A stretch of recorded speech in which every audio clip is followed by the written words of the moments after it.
So, this unit is going to focus on the importance of food safety, recognizing how we make food unsafe.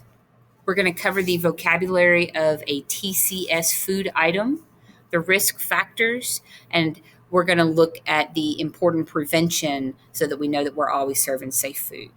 So, when we serve food to ourselves, and particularly when we serve food for other people, even if it's at home or in a professional environment, we want to make sure that we are not consuming or serving food that could be harmful to other people.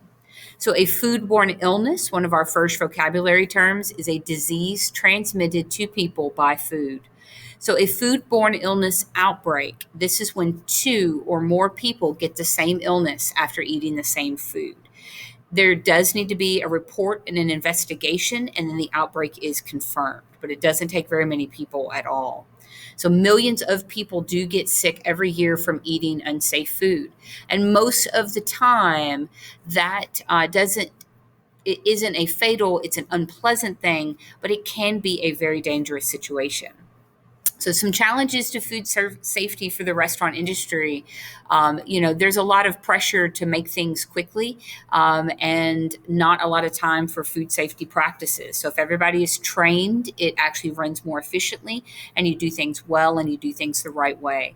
If you have ever seen an episode of like Hell's Kitchen or the restaurant show where they go into the restaurants that are failing and Gordon Ramsay comes in and kind of takes over the restaurant, almost every single restaurant doesn't have a good sanitation procedure, and they're almost always dirty and they have pests and rodents, which is really disgusting and really gross.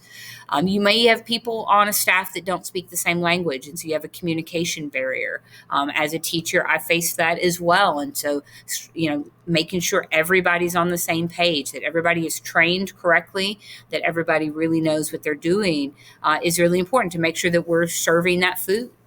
So, pathogens are illness causing microorganisms. The pathogens are your biological contamination. So, you had food that was safe, people ate it, it had the bacteria, it had the pathogens, and now it is going to make them sick. You cannot serve food from an unapproved supplier. Food does have to come from somewhere that has been tested. The food is deemed safe to eat and to serve. You can't go hunt wild game and serve it in your restaurant. You can't just go catch an animal out in the wild and serve it. It does have to come from an approved source. So, high risk customers, these are the people that are at a higher risk of getting the foodborne illness. These are the people that are at a higher risk for dying or becoming a fatal or really bad situation.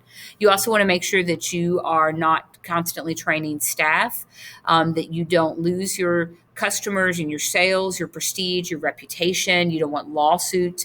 You don't want to pay more in insurance. You don't want to be embarrassed. You don't want new employees. It's expensive to have to train them, to pay them and train them.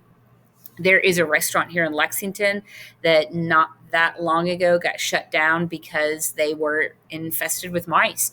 And even as I hear their food's really good, but I don't think that I'm ever going to find out because I don't want to go there. The health department says they're safe now, but I won't ever forget that they let a situation get that bad and out of control that they had to be shut down. And that's really gross and disgusting. So their reputation to me, I'm out. We have too many restaurants here in Lexington for me to go somewhere that got shut down because of a mice problem.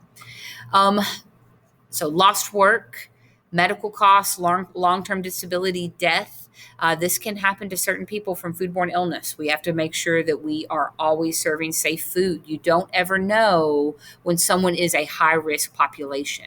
So most people will get the pathogen. They'll have undesirable symptoms. So these symptoms are vomiting, nausea, diarrhea.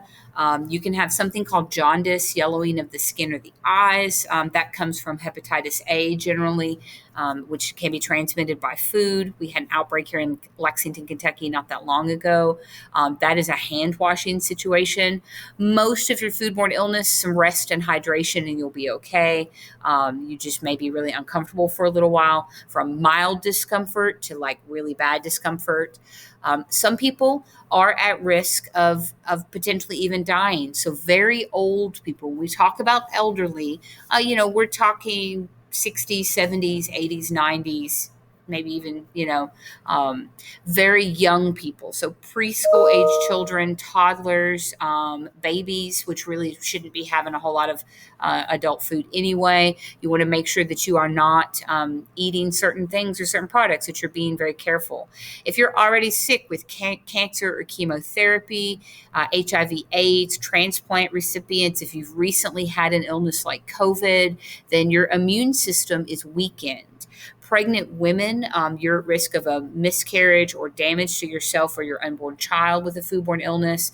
And again, your immune system, your body is already in a weakened state. So all of these people have a weakened and a lowered immune system, so their bodies just can't fight it off. So something like even getting a little bit dehydrated from those symptoms of vomiting and diarrhea or loss of appetite, not even wanting to drink anything, it can become a dangerous situation. So there are three types of hazards. There are biological, chemical, and physical. So biological, chemical, and physical, these are the hazards that contaminate food.